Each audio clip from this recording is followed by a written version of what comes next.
आइए बात करते हैं ऋतु परिवर्तन की। और इसी में जो फिनोमेना आता है वो आता है सॉलिस्टिस का, और उसके बाद आता है इक्विनॉक्स का। ऋतु परिवर्तन में मेनली पृथ्वी अपने अक्ष पर परपेंडिकुलर 23.5 डिग्री का एंगल बनाती है और एंगल बनाते हुए झुकती है। इसके अलावा पृथ्वी अपने स्थान पर घूर्णन करती है एवं सूर्य के चारों ओर परिक्रमा करती है। पृथ्वी के अपने अक्ष पर झुकाव तथा सूर्य के चारों ओर परिक्रमा के कारण ऋतु परिवर्तन और पृथ्वी के प्रत्येक स्थान पर दिन की अवधि में भिन्नता पाई जाती है। जब पृथ्वी पर उत्तरी गोलार्ध 6 महीने तक सूर्य की तरफ झुका होता है, तब इस सूर्य की किरणें सीधी पड़ती हैं। तब उत्तरी गोलार्ध में ग्रीष्म ऋतु और दिन की अवधि लंबी होती है। इसके विपरीत उसी समय पृथ्वी के दक्षिणी गोलार्ध पर सूर्य की किरणें तिरछी पड़ती हैं और उसकी वजह से वहां शीत ऋतु तथा दिन की अवधि छोटी होती है। जब उत्तरी गोलार्ध में शीत ऋतु होती है, तब दक्षिणी गोलार्ध में ग्रीष्म ऋतु होती है। ऋतुओं के इस परिवर्तन के क्रम में 4 विशेष स्थितियां बनती हैं, जिसके शीत, शयनांत, ग्रीष्म, अयनांत, वसंत ऋतु तथा शरद। अब आपने देखा स्प्रिंग इक्विनॉक्स जो कि 21 मार्च को होता है, और ऑटम इक्विनॉक्स 23 सितंबर को होता है। अब बात करेंगे विंटर सॉलिस्टिस की, क्योंकि इक्विनॉक्स की बात प्रीवियस वीडियो में मैं ऑलरेडी काफ़ी डिटेल में कर चुकी हूँ।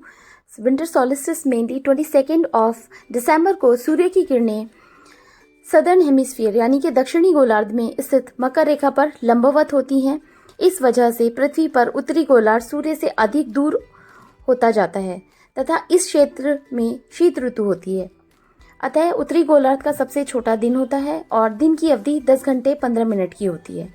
इसे उत्तरी गोलार्ध में शीत अयनांत या फिर सॉलिस्टिस बोला जाता है। ग्रीष्म अयनांत यानी कि summer solstice. Let's talk about summer solstice.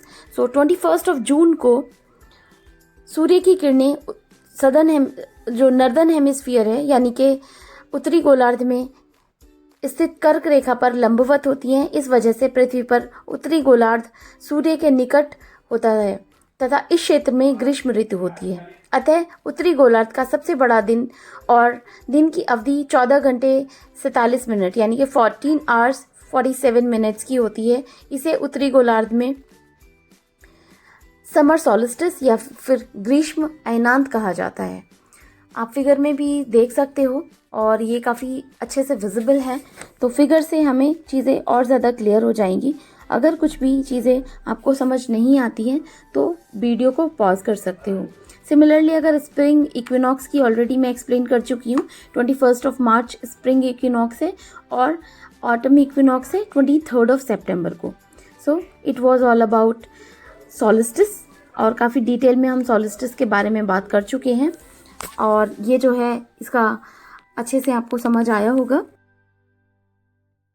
In simple words, साल का वो दिन जो सबसे बड़ा होता है उसे समर सॉलिस्टिस कहते हैं और साल का वो दिन जो सबसे छोटा होता है उसे विंटर सॉलिस्टिस कहते हैं। साल में जो 2 दिन होते हैं वो सबसे अलग होते हैं, उन्हें सॉलिस्टिस कहा जाता है। और इसमें जो है डिफरेंसेस ऑलरेडी हम बात कर चुके हैं। सॉलिस्टिस में साल में कई बार मौसम बदलता है, कभी गर्मी पड़ती है तो कभी सर्दी। इन्हीं मौसम के अनुसार दिन की लंबाई में जो बदलाव होता है, कभी दिन की लंबाई घटती है तो कभी दिन की लंबाई बढ़ती है।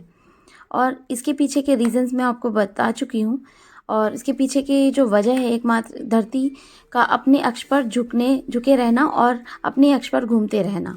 इसी कारण से आधे समय तक सूर्य उत्तरी ध्रुव की ओर झुकता रहता है, बाकी आधे सालों में दक्षिण ध्रुव की ओर। धरती के इसी चक्कर लगाने की वजह से सीजनल जो चेंजेस होता है और सीज़न तय होता है।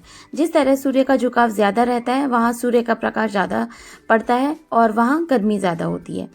वहीं जिस तरफ सूर्य का प्रकाश कम पहुँचता है वहाँ ठंडी होती है। पृथ्वी पर अपने अक्ष पर 23.5 डिग्री झुकी होती है। इसी कारण दूसरी जो है सूर्य की दूरी उत्तरी गोलार्ध से अधिक हो जाती है और इसी से जो है सॉलिस्टिस का फॉर्मेशन होता है।